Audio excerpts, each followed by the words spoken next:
Hi friends, Siragadikka ஆசை serial next பிரேமோ என்ன மாதிரியான ட்விஸ்ட் ஆக்க போகுதுன்னு பார்க்கலாம். முத்துக்கிட்ட மீனா சொல்கிறாங்க, எனக்கு நிஜமாவே அவங்களுடைய அப்பா மலேசியாவில் தான் இருக்காங்க போல், அவங்க அப்பா இறந்துருக்காங்க போல், அதனால தான் பாருங்க ஃபோட்டோ எல்லாமே எடுத்துகிட்டு கூட கொடுத்துருக்காங்கன்னு சொல்கிறாங்க. உடனே மீனா, நீ ஏன் இப்படி இருக்கன்றது என்னால் தெரிஞ்சிக்கவே முடியல. இந்த பார்லர் அம்மாவால் ஏன் வேறு ஒரு ஃபோட்டோவை அரேஞ்ச் பண்ணி கூட எடுத்துகிட்டு கொடுக்க முடியாதா சொல்லுங்கன்னு சொல்லிட்டாலும் பேசுகிறாங்க.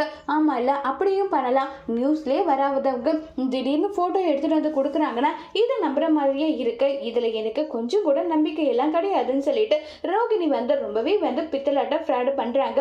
அது மட்டும் எனக்கு கன்ஃபார்மாக தெரியுது நல்லா சொல்லிக்கிட்டு இருக்காங்க. இதை கேட்டதுமே இப்போ நான் என்னங்க பண்ண முடியும்? இப்போ என்ன செய்யலாம்? நம்ம இங்கே பார், நான் உண்மையை கண்டுபிடிக்கணும்னு சொல்லிட்டு களத்தில் இறங்கிட்டேன். என்ன ஆனாலும் சரி, நான் உண்மையை கண்டுபிடிக்காம விட மாட்டேன். கண்டிப்பாக உண்மையை கண்டுபிடிச்சி தீருவேன் எல்லாம் சொல்லிட்டு பேசிக்கிட்டு இருக்காங்க. முத்து இதை தூரத்துல இருந்து ரோகிணி கேட்டுட்டு, நம்ம என்ன ஒரு பிளான் போட்டாலும் அதுக்கு ஆப்போசிட்டா இவங்க வேற ஏதாவது பிளான் போட்டாங்க, நம்ம விஷயத்துல இவங்க வரக்கூடாதுன்னா இவங்களுக்குள்ள ஏதாவது ஒரு சிக்கலை நம்ம உருவாக்கினா மட்டும்தான் நம்ம விஷயத்துல இவங்க தலையிடாம இருப்பாங்க. அதுக்கு நம்ம என்ன பண்ணணுமோ அதை நம்ம பண்ணலாம்னு சொல்லிட்டு ரோகிணி முடிவு பண்றாங்க. அதோட இந்த பிரமவை முடிச்சு